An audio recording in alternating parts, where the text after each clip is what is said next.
Screen એક્સપોઝરથી તમે તમારા virtual વર્લ્ડમાં એટલા બધા કોટઅપ થઈ જાઓ છો કે તમારા સાયકો ડાયનામિક્સ એટલે તમારી સાયકોલોજીકલી સોસાયટી સાથે ડીલ કરવાની સ્કિલ્સ એ ધીરે ધીરે ધીરે ધીરે ડિટોરિએટ થતી જાય છે. પહેલા એવું હતું કે કોઈ આવે આપણી પાસે અને આપણે બે હાથ જોડીને એમને નમસ્તે કરીએ, એ આપણું રિસ્પેક્ટ ફેક્ટર હતું. અત્યારે પેલાના કાનમાં એરપોડ્સ ભરાવેલા હોય એટલે એ એક ઘડીને તમારી વાત સાંભળીને તમને જવાબ આપે, એને રિસ્પેક્ટ ફેક્ટર કહેવાય. This is progression. કે મેં તમારી વાત સાંભળીને એક કાનમાં તો એક કાનમાં બસ 12 વર્ષ સુધી તમે બાળકની સાથે કનેક્ટ કરી શકશો, એ આવીને તમને વાલ કરશે. એ જેવું ટીનેજમાં ગયો નથી કે તમારાથી ડિસ્ટન્ટ થયો નથી, પછી તમે એની ઉપર કોઈ હાથ નહીં મૂકી શકો. ત્યારે તમે રિગ્રેટ કરશો કે જ્યારે નાનો હતો ત્યારે મેં એની સાથે કેમ સ્ટોરીઝ ના શેર કરી, કે મેં ત્યારે એ વખતે એની સાથે કોઈ બોર્ડ ગેમ્સ કેમ ના રમી. बचपन बचाओ with Dhwanit. મમ્મા તું ફોન જુએ તો હું કેમ ના જોઉં, પપ્પા આખો દિવસ ફોન ઉપર હોય તો મને કેમ ફોન યુઝ નથી કરવા દેતા. આ આર્ગ્યુમેન્ટ હોય છે 6, 7, 5, 4 વર્ષના બાળકોની. અમે જ્યારે નાના હતા ત્યારે અમે આ જ આર્ગ્યુમેન્ટ ટીવી જોવા માટે આપતા કે તમે મોટા લોકો બધું ન્યૂઝ ને બધું જુઓ, અમને કેમ કોઈ જોવા ના દો. સેમ વસ્તુ હવે બાળકો પેરેન્ટ્સની સાથે મોબાઈલના એડિક્શન બાબતે કરી રહ્યા છે કે તમે તો જુઓ છો, પપ્પા તો જમતી વખતે ફોન પર વાત કરતા હોય છે, મને નથી જમતી વખતે ફોન જોવા દેતી. સો મારી સાથે અત્યારે અજબ છે, અને અજબ તમારું નામ મસ્ત છે, Ajab. Thank you so much Dhwanit. તમે કેટલા વર્ષોથી બાળકોની સાથે કામ કરી રહ્યા છો ને એક્ઝેક્ટલી તમે શું કરો છો? હું લગભગ 17 વર્ષથી આ પ્રોફેશનમાં છું અને લાસ્ટ 15 યર્સથી તો હું સ્કૂલમાં જ કાઉન્સેલર તરીકે જોબ કરું છું, સ્કૂલ કાઉન્સેલર તરીકે. અને હું એક બિહેવિયર થેરેપિસ્ટ છું, એટલે બાળકની સે મે બી 2.5 વર્ષથી લઈને એટ એની એજ, બાળક, ટીનેજર્સ, યંગ એડલ્ટ, એ બધાના જે કન્સર્ન્સ હોય, એના જે તમે અત્યારે જે રીતે કીધું ને કે હું કેમ ના જોઈ શકું, એવા પ્રશ્નોના જવાબ હું પેરેન્ટ્સને બી આપું અને બાળકોને બી આપણે સમજાવવું કે એ લોકો માટે કેમ યોગ્ય છે અને તમારી માટે કેમ યોગ્ય નથી. એ બંનેની વચ્ચે, એટલે કહીએ ને કે પેરેન્ટ્સ અને બાળકોના વચ્ચેનો બ્રિજ ક્રિએટ કરવાનું કામ કરું છું. હવે આ સવાલનો જવાબ આપો કે કેવી રીતે તમે એક નાનકડા બાળકને સમજાવો કે તારે મોબાઈલ નથી જોવાનો. ઓકે, અહીંયા હું થોડુંક અલગ રીતે જવાબ આપીશ. નાનકડા બાળકને સમજાવવા પહેલા એની જે હઠ હતી કે ભાઈ પપ્પા જોવે ને મમ્મી જોવે, પહેલા આપણે ત્યાં કામ કરવું પડે અને પછી એ બાળકને આપણે સમજાવી શકીએ કે મમ્મી પપ્પા કામ માટે કરે એટલે એની માટે એક લિમિટેડ ટાઈમ હોય. એવી જ રીતે જ્યારે તું ફન માટે જોવે તો એનો એક લિમિટેડ ટાઈમ હોય. કોઈ બી દિવસ કોઈ બી એક્ટિવિટી પ્રોલોંગ્ડ એટલે 24 કલાક ચાલે એવું જરૂરી નથી. હવે બાળક એકદમ માસૂમ છે, એનું મન નબળું છે. એનું મન મનાવવા માટે આપણે આજુબાજુનો માહોલ એવો કરવો પડે કે જેમાં એ કન્વિન્સ થઈ શકે. એટલે અત્યારે આપણું પહેલું કામ એ બાળકને કન્વિન્સ કરવાનું નથી અને એના મા બાપને કરવાનું છે અને પેરેલલી બાળક જોડે કામ કરવાનું છે. પેરેન્ટ્સનું ઓછું થતું નથી, કોઈ મોબાઈલ મૂકતા નથી. બહુ રેરલી એવા અવેર પેરેન્ટ્સ હશે જે બાળકોની હાજરીમાં મોબાઈલ ફોનનો યુઝ ના કરતા હોય. બાળક તો જે જુએ છે એ કરવાનું છે. તો અને પેરેન્ટ્સ માટે ઘણીવાર કેવું કમ્પલ્શન પણ હોય, વર્ક ફ્રોમ હોમ છે તો સતત ફોન પર કામ જી. કરતા જ પડતું હોય. એટલે બાળકોએ ડ્યુરિંગ ધ લોકડાઉન એ જોયું છે. એટલે હવે આમાં એક ઓલ્ટર એવું થઈ શકે કે કામ પૂરતું, તો તારી સ્કૂલ હોય છે ત્યારે તું મોબાઈલમાં ઝૂમમાં મીટિંગ અટેન્ડ કરે છે, સ્કૂલની ક્લાસરૂમ અટેન્ડ કરે છે, એ તારું કામ છે એટલે એ પૂરતું તું કરે છે. હવે પપ્પાની કે મમ્મીની ઓફિસ આટલા 8 કલાક કે 10 કલાકની છે એટલે એ 10 કલાક મોબાઈલ જોવે છે, એ એમનું કામ છે. એટલે જો બાળક બી છે ને તો એવું નથી કે એનામાં બુદ્ધિ નથી, એને તમે પ્રેક્ટિકલી સમજાવો અને એની સામે વેલિડ આર્ગ્યુમેન્ટ્સ આપો એટલે એ બાળક આ પૂરતું તમારું માનવાનો છે. તમે એને ખાલી એમ કહો નથી કરવાનું તો પેલો કહેશે કેમ નથી કરવાનું. એટલે એના બદલે એને સમજૂતી આપો કે કેમ નથી કરવું, એટલે તમે એને ના પાડવા પહેલા એનું કારણ આપો કે કેમ નથી કરવાનું, ને પછી એની સાથે એક અટેચમેન્ટ આપો કે તું આવું આ કારણથી આપણે આ નથી કરવાનું, તો એ સમજી શકશે. કોઈ બી માણસ, એ મનુષ્ય વૃત્તિ છે કે તમે કોઈ બી માણસને કશું બી ના કહો ને એટલે પહેલા એને કામ કરવા જોઈએ. એ માનવ વૃત્તિ છે ને આપણે ચેન્જ નહીં કરી શકીએ, બાળક હોય કે મોટો હોય. એટલે આપણે એને કારણ આપો, સમજૂતી આપો અને આપો વૃત્તિ બદલો. આ કી છે બાળકોને કાંઈક બી કામ સમજાવવા માટેની. મોબાઈલ એડિક્શન ને એડ્રેસ કરીએ આપણે તો હવે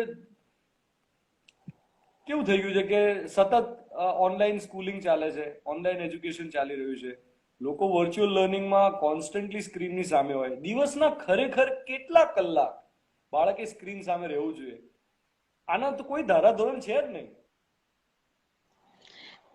એકચ્યુઅલી જોવા જઈએ ને હેલ્થ વાઇઝ તો 2 કલાકથી વધારે screen exposure is very damaging to your eyes. એ ખાલી બાળક પૂરતું નથી, કોઈ બી મનુષ્ય પૂરતું છે કે તમે 2-2.5 કલાક, કારણ કે એના જે રેસ છે એ ઘણા હાર્મફુલ છે. પણ અત્યારની સિચ્યુએશન પ્રમાણે એ આપણી માટે શક્ય જ નથી કે આપણે એ ક્રાઇટેરિયા ફોલો કરી શકીએ. એટલે તમે જે કીધું ને, કોઈ ધોરણ જ નથી એના, કે કોઈ લિમિટેશન કે કોઈ એની બેન્ડ્સ જ નથી. એટલે આપણે એની અંદર તો કોઈ આર્ગ્યુમેન્ટ, હવે ગવર્મેન્ટે એક બોન્ડેજ આપ્યું હતું કે 3 કલાકથી વધારે વર્ચ્યુઅલ સ્કૂલ ના હોવી જોઈએ. તો એ લોકોએ બી એ વસ્તુને ધ્યાન રાખી અને સ્કૂલિંગનું એ રીતે આપ્યું હતું. હવે એ વસ્તુ 3 કલાકમાં પેલા શિક્ષક ઉપર કેટલો પ્રેશર થઈ જતું કે 3 કલાકમાં તમે કેટલું અચીવ કરાવડાવો અને કેટલું તમે પ્રોડક્ટિવ કામ કરાવી શકો. એટલે ઓનલાઈન ઓફલાઈન એસિન્ક્રોનસ કર્યું અને બાળકોને એ વસ્તુની સમજૂતી આપી કે ભાઈ તમે ઓનલાઈન આટલું કરો, પછી તમે આટલું કામ કરો, એના ફોટા પાડો, ગૂગલ ક્લાસરૂમ ઉપર પોસ્ટ કરો. એ બધા પ્રોસેસમાં આપણે સ્ક્રીન ટાઈમ તો વધાર્યો જ ને, ભલે ઓનલાઈન ના વધાર્યો, ઓફલાઈન તો સ્ક્રીન ટાઈમ હતો જ ને. એટલે આ વસ્તુનું આપણે જે રીતે આપણે કહી શકીએ એવી કોઈ બેન્ડ્સ નથી કે આટલા કલાક જ મિનિમમ રખાય તો આટલા કલાક જ મેક્સિમમ રખાય. ભણવા સિવાય પેલો બાળક એમ આર્ગ્યુમેન્ટ કરશે, તમે ખાલી ભણવા પૂરતું જ મને ફોન આપશો, મારે ગેમ રમવી હોય એનું શું? જ્યારે હું સ્કૂલે જતો ત્યારે તો તું મને અડધો કલાક કે કલાક ગેમ રમવા આપતી, તો હવે કેમ નથી આપતી? સ્કૂલે તો ફોનમાંથી બી તો સ્કૂલ તો કરું જ છું ને હું. હવે આ બાળકને આપણે કેવી રીતે સમજૂતી આપવી એ આપણી ઉપર છે, અને કેવી રીતે એને મેનેજ કરવું એની એક જ કી. ત્યારે તું ફિઝિકલી જતો, હવે તું ફિઝિકલ એક્ટિવિટી 4 કલાક કર, પછી પાછો 1 કલાક તારે મોબાઈલ મળશે. આ વસ્તુ બેલેન્સિંગ કહેવાય, અને જે આપણે કરવી બહુ જ જરૂરી છે. તો હવે દિવસના 4-4, 5-5, 6-6 કલાક લોકો મોબાઈલ ફોન ઉપર હોય, પર્ટિક્યુલરલી ચિલ્ડ્રનની વાત કરીએ તો આંખોને એ જે રેસ છે મોબાઈલના સ્ક્રીનમાંથી આવતા રેસ, એનાથી નુકસાન થાય, એક વાત. બીજું, ઊંઘ ડિસ્ટર્બ થાય, બીજી વાત. ત્રીજી વસ્તુ, સાયકોલોજીકલ ઇમ્પેક્ટ શું આવે છે આના? કોઈ સ્ટડી થયેલા છે કે માણસોના સ્વભાવમાં પરિવર્તન આવે સતત સ્ક્રીનની સામે જોવાથી? એંગર વધે, મૂડ સ્વિંગ્સ આવે, સ્વભાવમાં કોઈ કમ્પેરિઝનને કારણે એનો સ્વભાવ બદલાય, બીજી દુનિયા જોવે એને કારણે પોતાની જાતને કમ્પેર કરે, એને કારણે સેલ્ફ એસ્ટીમમાં કઈ ફેરફાર થાય, આવા કોઈ સ્ટડીઝ થયેલા છે? જી, મને આના રિલેટેડ ઘણા બધા સ્ટડીઝ થયા છે. રિસન્ટલી યુનિવર્સિટી ઓફ સ્ટેનફર્ડની અંદર 2018માં, ત્યારે તો હજી એટલું બધું વર્ચ્યુઅલ હતું નહીં, બટ એ વખતે એ લોકો એક રિસર્ચ કરી હતી કે સ્ક્રીન એક્સપોઝરથી તમે તમારા વર્ચ્યુઅલ વર્લ્ડમાં એટલા બધા કોટઅપ થઈ જાઓ છો કે તમારા સાયકો ડાયનામિક્સ, એટલે તમારી સાયકોલોજીકલી સોસાયટી સાથે ડીલ કરવાની સ્કિલ્સ એ ધીરે ધીરે ધીરે ધીરે ડિટોરિએટ થતી જાય છે. અને એમના સ્ટેટિસ્ટિક્સ પ્રમાણે exposure from 3 hours to 13 hours out of 24, આટલા ડિફરન્સની અંદર 10 hours ડિફરન્સમાં મનુષ્યની આખી વૃત્તિ બદલાઈ જાય છે. અને બાળકોનું મન નબળું કહેવાય. આ નબળા મન ઉપર, એટલે કહે ને કે કુંભારનું કાચું માટલું છે, તો એ નબળા મન ઉપર આપણે જે કામ કરીએ છીએ કે એ આઇસોલેશન સૌથી મોટી વસ્તુ, કે all human beings are social animals, ને આપણે એ બાળકને આઇસોલેટ કરી અને એક સ્ક્રીનની સામે બેસાડી દીધું છે. અને એ સ્ક્રીન એને ક્રોસ ક્વેશ્ચન નથી કરતી, એની સામે કશું ડિમાન્ડ નથી કરતી, એની સામે કોઈ એને પ્રૂવ નથી કરવાનું, એટલે એ સ્ક્રીન એને વાલી લાગે છે. હું જેમ કહું મારા કમાન્ડ ઉપર ચાલે, સામે શું નથી કહેતી. અને એ જે છે કે સ્ટેનફોર્ડ યુનિવર્સિટીનો જે એક્સપેરિમેન્ટ થયો હતો એ વખતે એ લોકોએ કીધું કે ધીરે ધીરે હ્યુમન રેસના સોશિયલ સ્કિલ્સ બિલકુલ ઝીરો થઈ જશે if we just keep on our virtual world around us. Virtually connect થવું is good, very good, but દરેક વસ્તુ અતિ થાય ને એટલે એ હાનિકારક થાય. એટલે અત્યારે આપણે બાળકોની વાત કરીએ તો એ અતિ જ છે લોકો માટે, કે આટલી ઉંમર ઉપર એ લોકો આમ પેલું કહે ને પોતાની જાતને સ્માર્ટ પોર્ટ્રે કરે કે we are the millennial kids ને અમને બધું જ આવડે. બટ ઓન એન એવરેજ એ લોકો જે એકચ્યુઅલ ફન છે, બહાર જવું, સોશિયલાઇઝ કરવું, વર્ચ્યુઅલના બદલે ફિઝિકલ ફ્રેન્ડ્સ બનાવવું, એ લોકો નથી કરી શકતા. ઘરે એક ગેસ્ટ આવે તો એ 5 વર્ષનું બાળક કદાચ મૂંઝવાઈ જાય છે કે મારે શું બોલવું, જ્યારે એ જ બાળક જ્યારે ફેસબુક ઉપર કે ઇન્સ્ટા ઉપર કે ગેમ રમતું હોય છે ત્યારે એ કશું બધું બોલતું હોય છે.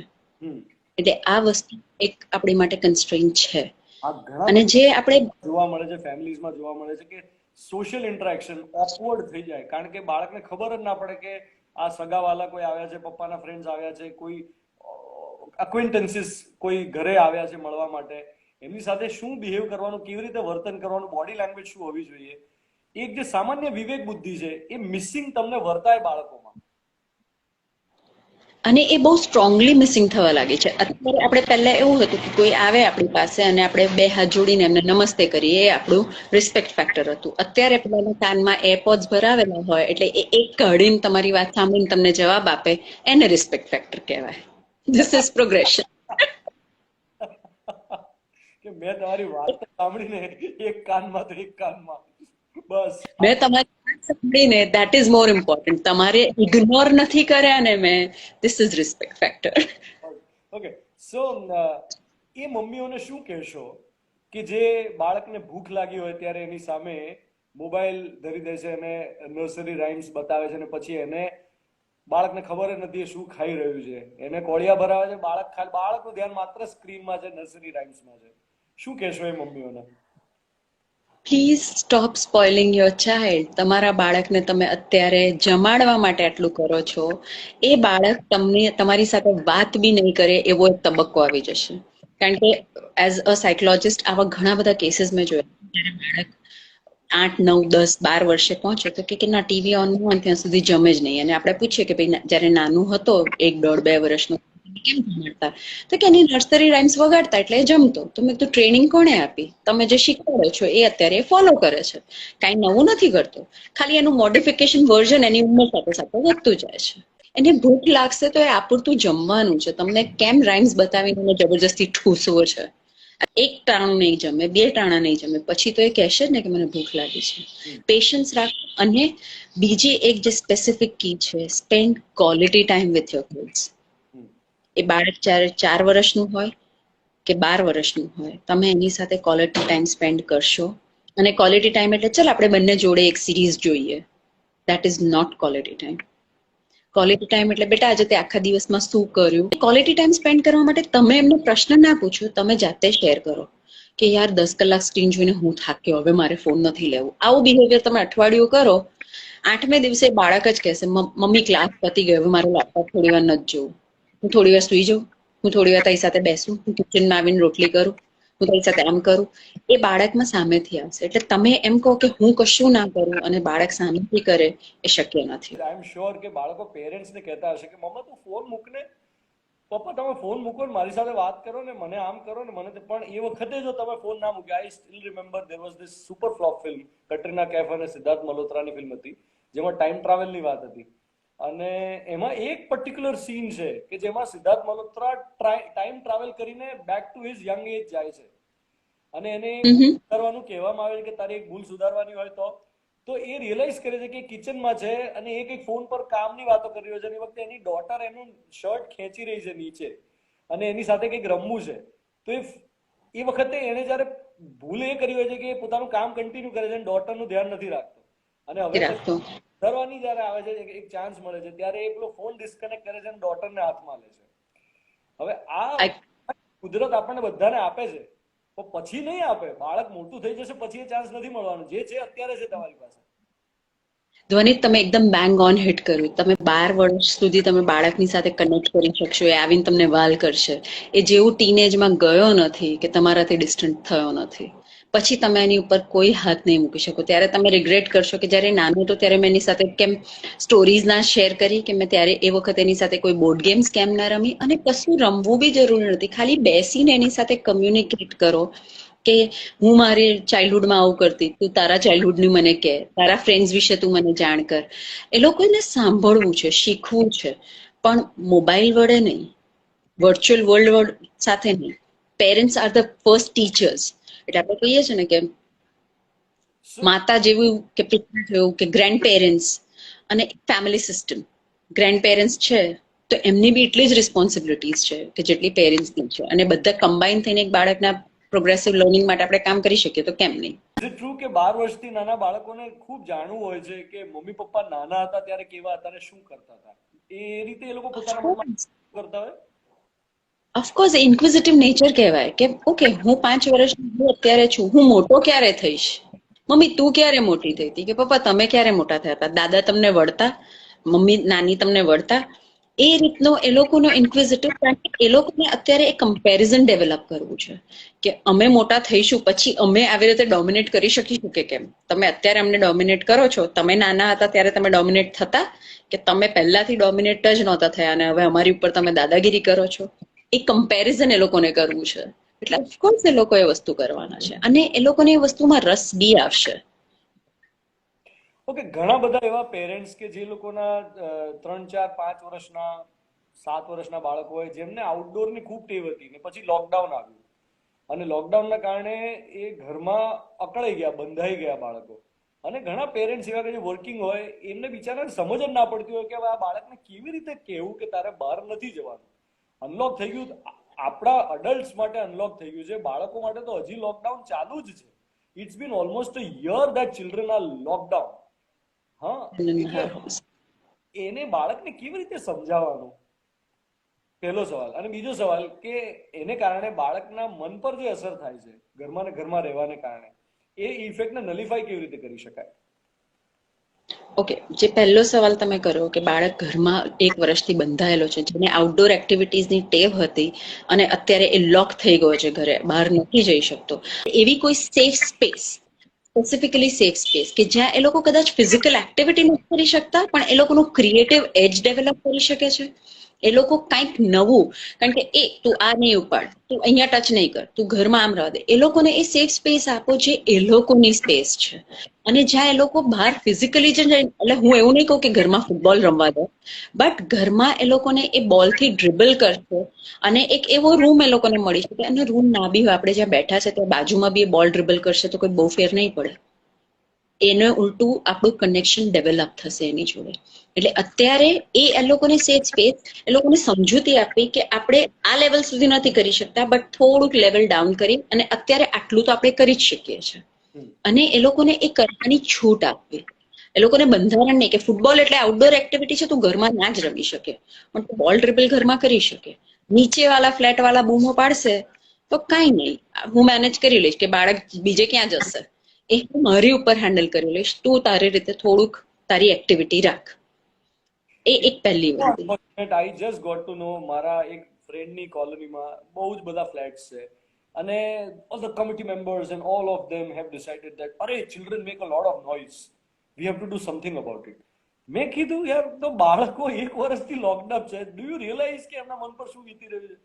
શું વીતી રહી છે?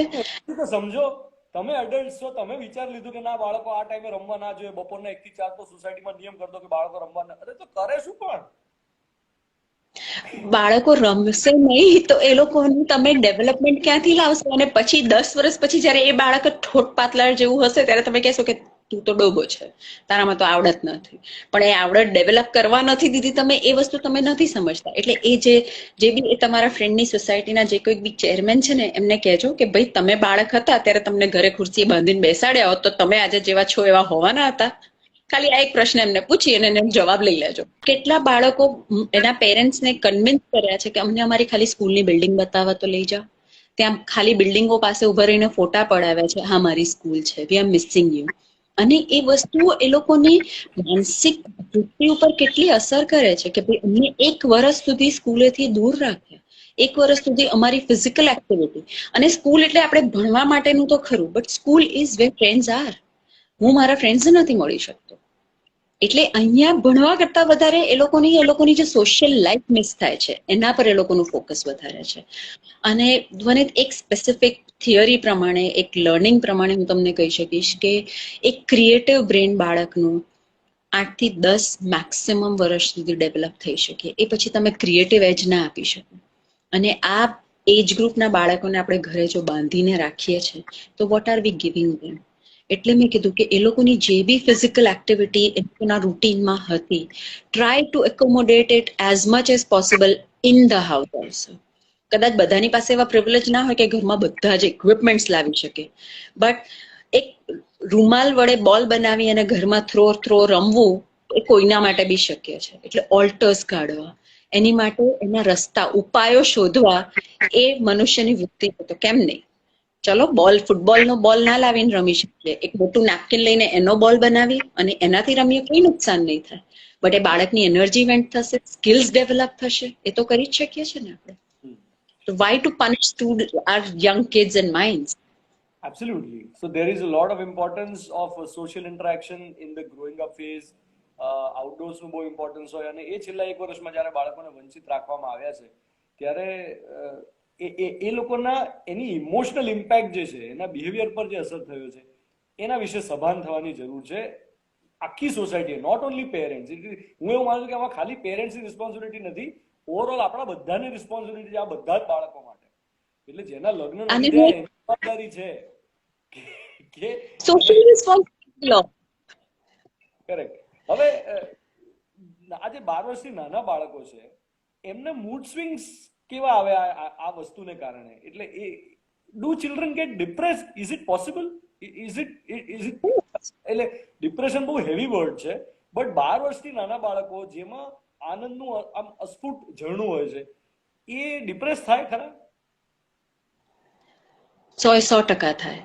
કારણ કે એ બાળક બી મનુષ્ય જ છે, that is a human brain. ભલે એટલું ફૂલ ફ્લેજ ડેવલપ નથી, એટલે આપણે ધારો કે ફૂલ ફ્લેજ ડેવલપ છે, આપણને ખબર પડે છે કે શું થઈ રહ્યું છે, જ્યારે બાળકને તો એ ભાન બી નથી કે એને શું થાય છે. એટલે ડિપ્રેસ જેવો હેવી વર્ડ હું કદાચ નહીં કહું, but they do get depressed. અને ચાઇલ્ડહુડ ડિપ્રેશન બહુ જ સ્ટ્રોંગ પર્સપેક્ટિવ છે કે જે ત્યારે જો ડિપેક્ટ ના થાય તો ઓન અ લોંગર રન એ આગળ જઈને સિવિયર ડિપ્રેસિવ એપિસોડમાં કન્વર્ટ થઈ શકે છે.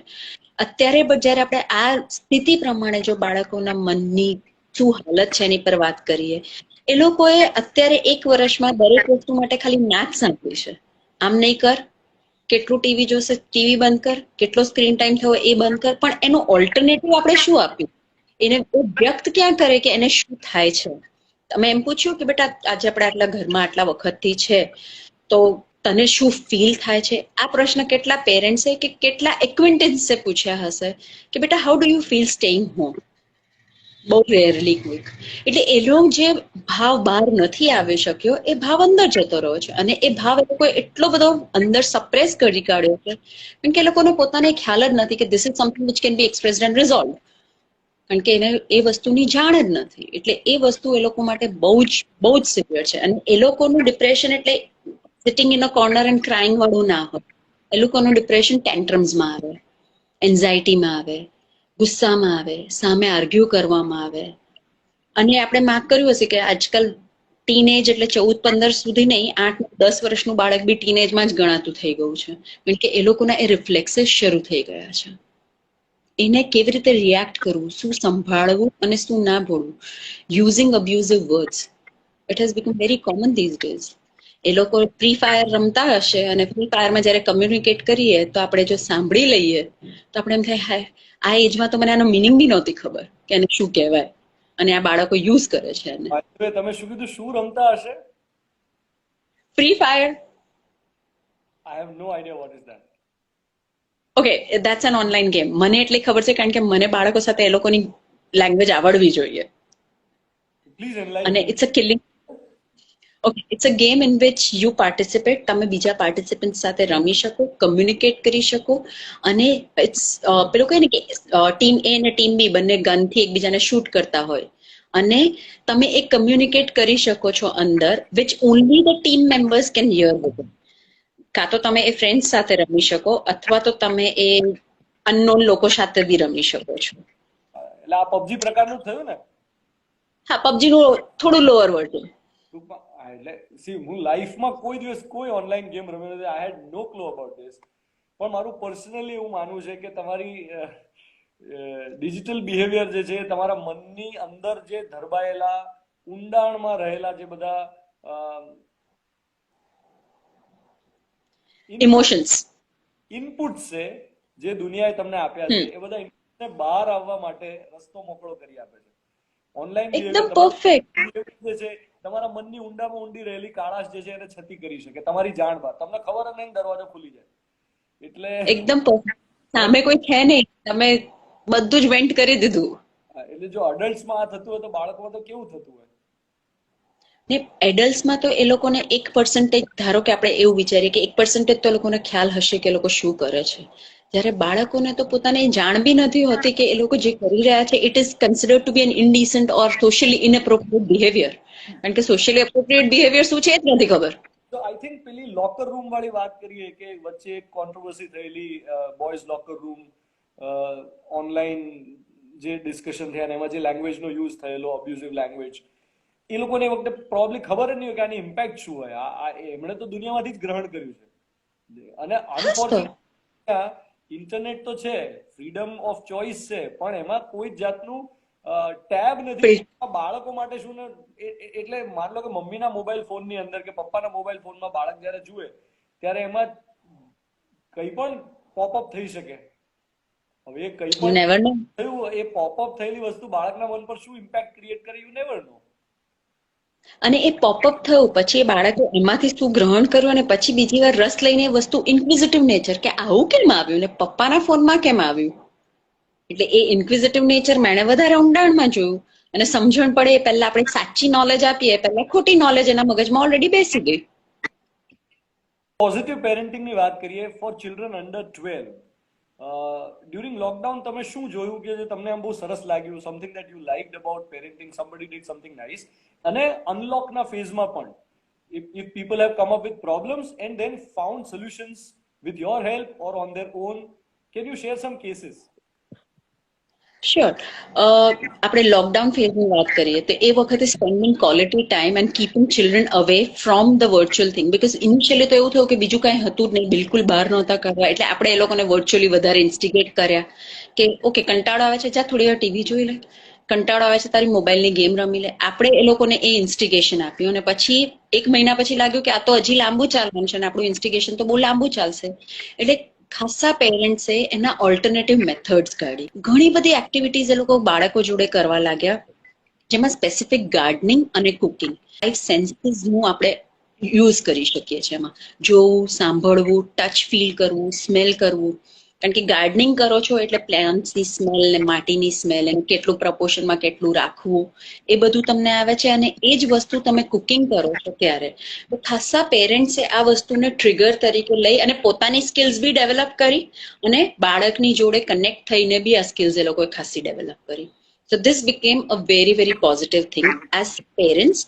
અને પછી બીજી એક વસ્તુ એ લોકોએ શું કર્યું કે progressively they started using skills of reading, કે બાળકને રીડ કરવાનું ના કીધું, ચાલ આપણે જોડે કરીએ, why not we do it together, and they motivated themselves. પોતાની જે રીડિંગ હોબી એ લોકોએ મારી નાખી હતી બીકોઝ વર્ક લાઈફ બહુ હેક્ટિક હતી, એ વસ્તુ એ લોકો બાળકો જોડે કરવા લાગ્યા. અને બાળકને પુશ નથી કર્યા કે તું વાંચ, તું વાંચ, રાધર બાળકને ખાલી કીધું oh I am reading, you sit beside me. આ રીતે એ લોકોએ મોટિવેશનલ ટેકનિક્સ. અને જે મેં કુકિંગ અને ગાર્ડનિંગનું કીધું દેટ વોઝ વેરી સ્ટ્રોંગ અને એના સાયકોલોજીકલ ઇમ્પ્લિકેશન્સ બી બહુ જ સરસ હતા. Progress of the child had turned out to be very nice. અને જે વસ્તુ જે બાળક હાથથી કરી શકે, હેન્ડ્સ ઓન એક્ટિવિટી જે કરી શકે, એનાથી વધારે પ્રોગ્રેસિવ કશું જ નહોતું. પછી એને તમે આર્ટ એન્ડ ક્રાફ્ટમાં લઈ શકો છો, કોઈક ડિઝાઇનિંગમાં કરી શકો છો, કોઈ બી બેઝિક સ્કિલ ડેવલપમેન્ટમાં કરી શકો છો, and it could be practically worthwhile. Unlock પ્રોસિજરની અંદર આ જ એક્ટિવિટીઝ જે એ લોકોએ જોડે શરૂ કરી હતી, ધીરે ધીરે ધીરે they started leaving the hand of the child and told them કે હવે mom has to go to job but still your cooking has to continue because you are still at home. એટલે આ વસ્તુ એ લોકોએ બહુ સિસ્ટમેટિકલી એકદમ પ્રોફાઉન્ડલી ધીરે ધીરે લેટ ગો કરી અને બાળકને ઇન્ડિપેન્ડન્ટ કેવી રીતે થવાય એ બી એક સ્કિલ શીખવાડ્યું છે for parents lockdown phase for children, how to make them independent. કોઈ એવો શોકિંગ કેસ ખરો કે જેમાં તમને જાણીને એમ થયું કે અરે બાપરે હવે આને તો કેવી રીતે સોલ્વ કરશું? આ લોકડાઉન થયું એ પહેલા જ I was working with one grade 2nd child. એ એકદમ ક્રિએટિવ અને થોડુંક એને ઓલરેડી સેરેબલ પાલ્સીનો એક ટિન્ટ હતો, સો 10% સેરેબલ પાલ્સી એટલે થોડી ફિઝિકલ ડિસેબિલિટીઝ ખરી એ બાળકમાં. અને આપણે એમ થાય કે એ બાળક કોઈ દિવસ પેન કે પેન્સિલ કે ક્રેયોન્સ પકડી નહીં શકે કારણ કે એની ફિંગર ગ્રીપ હજી હતી નહીં એટલી strong. During the lockdown parents of course એ લોકો કન્ટિન્યુઅસ ટચમાં હતા કે કઈ એક્ટિવિટીઝ કરાય, શું છે શું નહીં. એણે પેન્સિલ ને ક્રેયોન પકડવાનું શરૂ કર્યું, બટ એણે જીદ પકડી લીધી કે રોજે વેજીટેબલ ચોપિંગ તો હું જ કરું, અને which was a very risky affair. કારણ કે એની અંદર ફિઝિકલ પણ એને તમે ના કહો એટલે એ બાળક માટે નેગેટિવ થઈ જાય કે ભાઈ તમે મને કરવા નથી દેતા, તમે ઇન્વોલ્વ કરવાનું કહો છો મને અને તમે કરો. It took me 4 days to think of an alternative option કે હું એને કેવી રીતે કન્વિન્સ કરું. તો એની માટે એને જે વેજીટેબલ ચોપિંગનું હતું, અને દેટ ટુ એને પહેલા આપણે એમ કહેવામાં આવે ને કે યુ ચોપ વેજીટેબલ્સ જેમાં નાઇફની જરૂર નથી, કે સ્પિનચ તું આ કર કે ગ્રીન પીસ કર. નહીં, I want to do chopping. પછી હવે ચોપિંગ માટે આપણે એ બાળકની ગ્રીપ એવી નહોતી કે નાઇફ સ્થિર પકડી શકે, તો મોર ચાન્સીસ વર કે એને હર્ટ થાય, ફિઝિકલ હર્ટ થાય. અને જો ધારો કે તમે ના પાડો છો તો એને સાયકોલોજીકલ હર્ટ. તો એને આપણે એ બી ઓપ્શન આપ્યું કે તું ચોપિંગ રવા દે ને, તું થોડુંક તારો જયારે મમ્મી ચોપિંગ કરતી હોય ને ત્યારે તને વિડીયો જોઈ લેવાનું. નહીં, તમે મને ભગાડો છો કિચનમાંથી, હું વિડીયો નહીં જોઈશ, હું તો ચોપિંગ જ કરીશ. એટલે દેટ કાઇન્ડ ઓફ એન એડમિન્સી વિથ દેટ ચાઇલ્ડ. હવે આટલો સ્ટ્રોંગ મોરાલ હોય એટલે તમને એની સાથે વર્કઆઉટ કરતા બહુ જ ધ્યાન રાખવું પડે. એટલે પછી છેલ્લે એને કહેવામાં આવ્યું કે okay you want to hold a knife but chop. તારી મમ્મી તારો હાથ પકડશે અને તમને બંનેને જોડે આ કામ કરવાનું છે. એટલે તારી માટે એને પાછું એ થોડુંક કાન ઊંધો પકડવો પડે. મમ્મીને પરફેક્ટ ચોપ કરતા નથી આવડતું ને, એટલે તારે એમની જોડે કરવું પડશે. એટલે આ રીતનું ટ્રાન્ઝિશન ને ફાઇનલી જયારે અઠવાડિયા સુધી ચોપિંગ કર્યું પછી he was satisfied and then he was like ના હવે મમ્મીને આવડી ગયું છે, હવે મારે એને શીખવાડવાની જરૂર નથી. So it turned out the other way round. Nice. Very nice. बचपन बचाओ with Dhwanit.